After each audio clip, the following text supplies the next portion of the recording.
So now let's go back to the first three questions I asked you about losing fat. So what's the secret to losing fat? Well, it turns out if you're running too hard or you're exercising too hard, you're not burning fat, you're burning sugar, okay?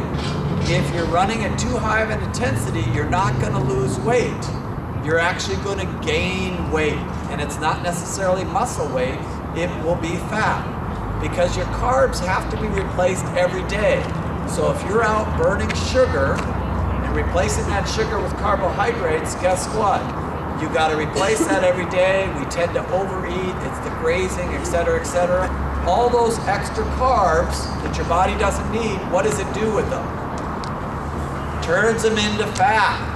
So you actually end up gaining weight if you're running it too high of an intensity. Okay? How many people already knew that? A couple. Those who have been through my workshop know that. All right, so that was the first one on fat.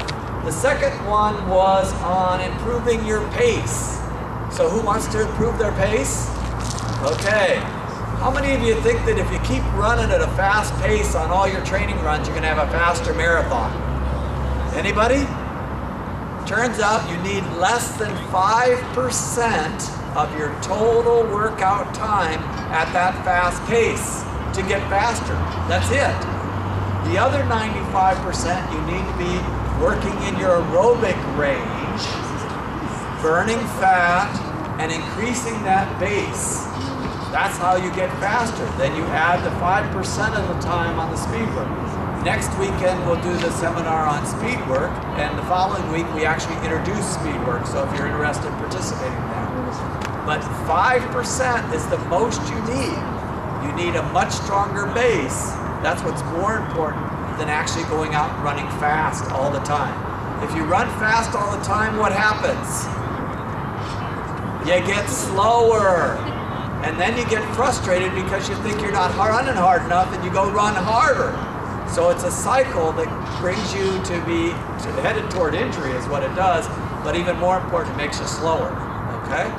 What was the last one? Something about injuries? Turns out that guess what? If you're running at too high of an intensity, you have a higher risk of getting injured. One of the things we find is that once we get people moved down into the proper range, their injuries start going away and they don't reoccur. Now granted, you still have to have medical help to get rid of the injuries, but they don't continue coming back. All right, that's pretty much all I had. Any questions? All right. When and where is the seminar? When and where the seminar? Thank you for asking that. The seminar is actually a private seminar. You get yourself and 4 other people together, and you hold it wherever you like. I've had them in people's homes, businesses, colleges, etc., etc. It's wherever you want to host it. You set up the time, the date, etc. It works around your schedule.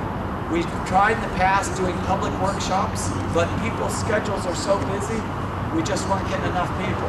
So with the private workshops, we get anywhere from 5 to 10 people in the workshops. So it's great, you get to work with your running buddies or whatever, and go from there.